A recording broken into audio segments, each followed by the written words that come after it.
Fala pessoal, sejam muito bem-vindos a mais um Triplo F. Hoje eu vou falar a respeito de um processo que saiu hoje, no sábado, que pode ser um dos processos que vai mexer aí o futuro de Hollywood e pode afetar inclusive diversas franquias muito queridas pelo público. Então hoje vamos falar a respeito do processo que a Disney está sofrendo e também do processo que a Disney está fazendo contra os roteiristas da saga Predador. Então, vamos lá!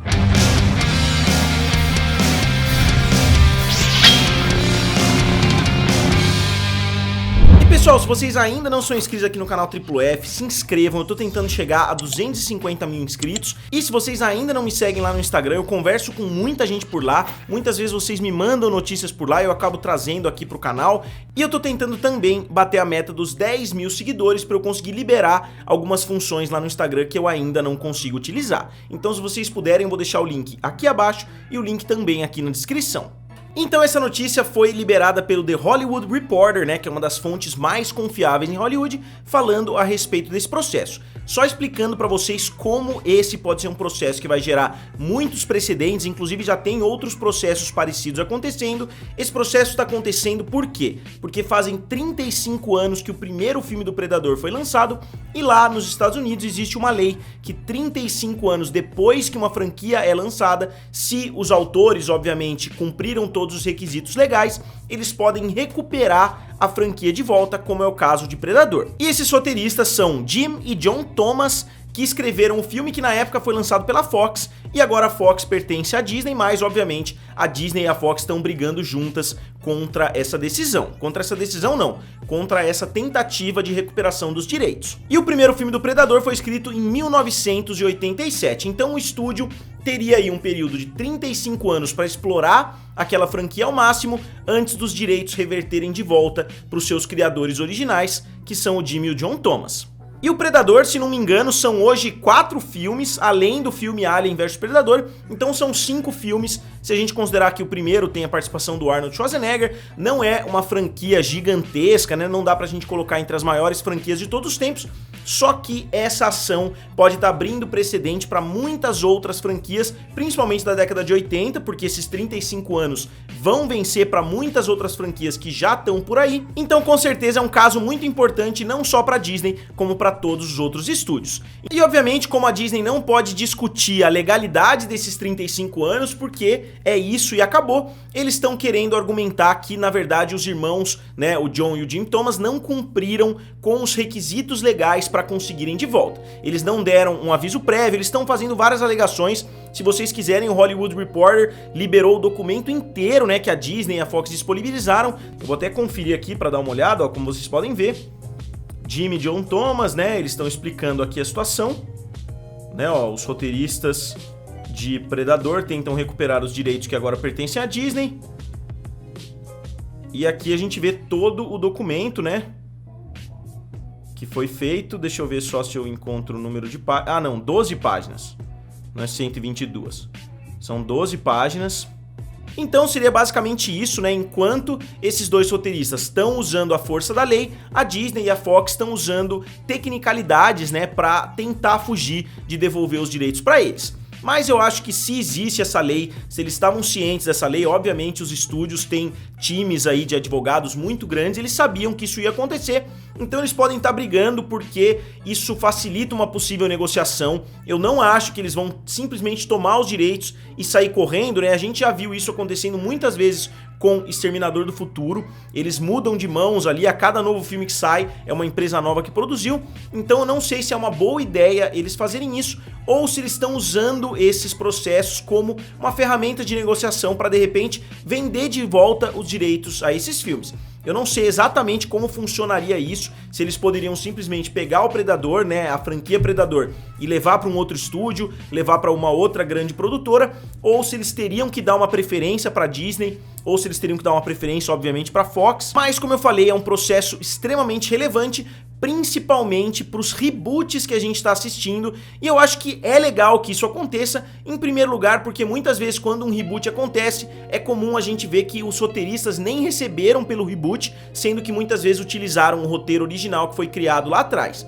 Pelo menos como um esqueleto ali para fazer o novo filme, né, o reboot ali, eles usam um roteiro original, muitas vezes sem dar o devido crédito. Então acho que isso pode fortalecer ainda mais, e eu acho que é bem justo que os roteiristas, né, que muitas vezes o roteiro é a parte mais importante de um filme, eu acho justo que eles recebam pelo seu trabalho. Muitas vezes o diretor ganha milhões e milhões, os produtores obviamente ganham praticamente o lucro todo do filme, os atores ganham a parte dele, muitas vezes tem participação, e muitas vezes o roteirista é a pessoa que menos recebeu, né, dentre esses grandes personagens aí que participam da confecção de um filme. Muitas vezes o roteirista é a pessoa que teve o menor salário para produzir. E não só isso, é a pessoa que fica menos famosa, né, se a gente for imaginar, tem muito mais diretores famosos, muito mais atores famosos do que roteiristas famosos, sendo que muitas vezes eles são a mente ali por trás da operação. Eu acabei de assistir o filme Mank na Netflix, né, alguns dias atrás, é um filme sensacional, eu já tinha assistido antes, eu reassisti, então é um filme muito bom e isso me deixa um pouquinho mais do lado dos roteiristas. Quem já assistiu esse filme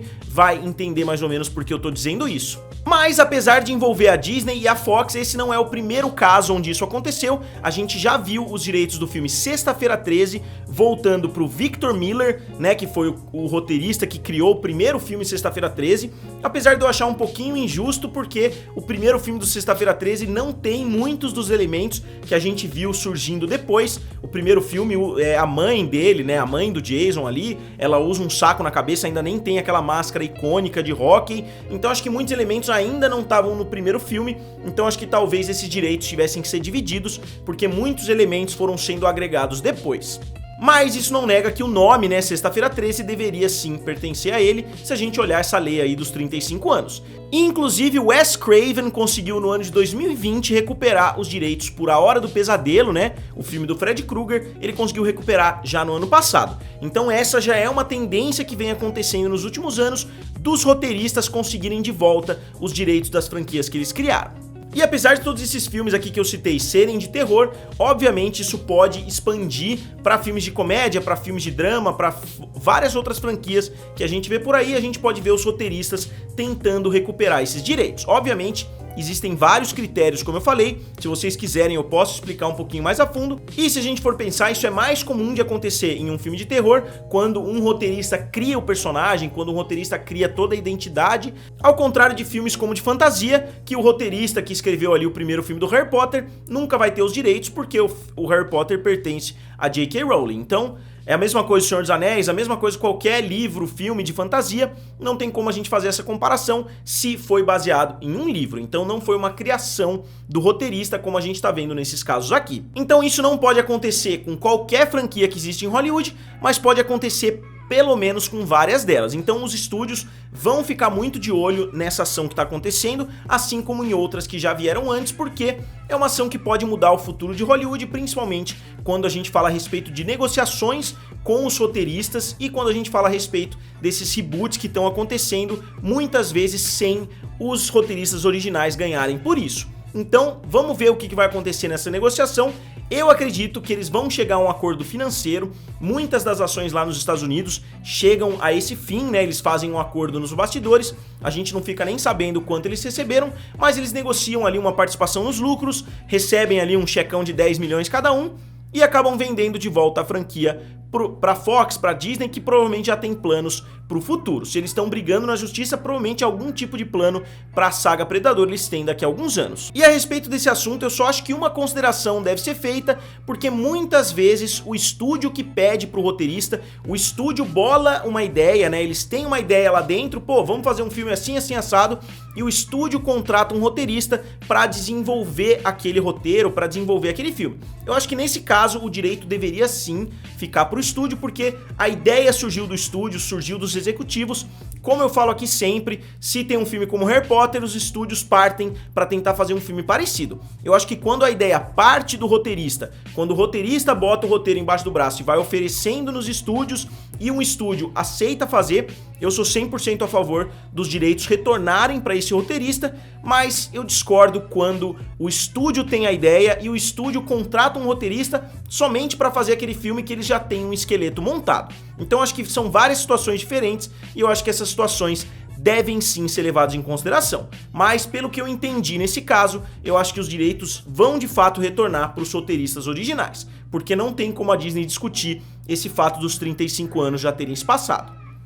E se vocês quiserem que eu faça um vídeo um pouquinho mais completo falando a respeito dos direitos autorais, falando a respeito de como que funciona a propriedade intelectual das obras lá em Hollywood, eu tento trazer um vídeo pra vocês. É um assunto extremamente complexo, que tem muitas facetas diferentes, mas eu tento fazer um trabalho bem bolado aqui pra trazer esse conteúdo da forma mais mastigável possível aqui pro canal Triplo F. E no caso de vocês, de quem vocês ficariam do lado? Dos roteiristas que desenvolveram o filme Predador ou da Fox e consequentemente da Disney? Vocês acham que eles devem manter os direitos ou vocês acham que os direitos devem voltar para os roteiristas originais? Digam aqui nos comentários, curtam o vídeo e se inscrevam no canal. Valeu e nos vemos em breve.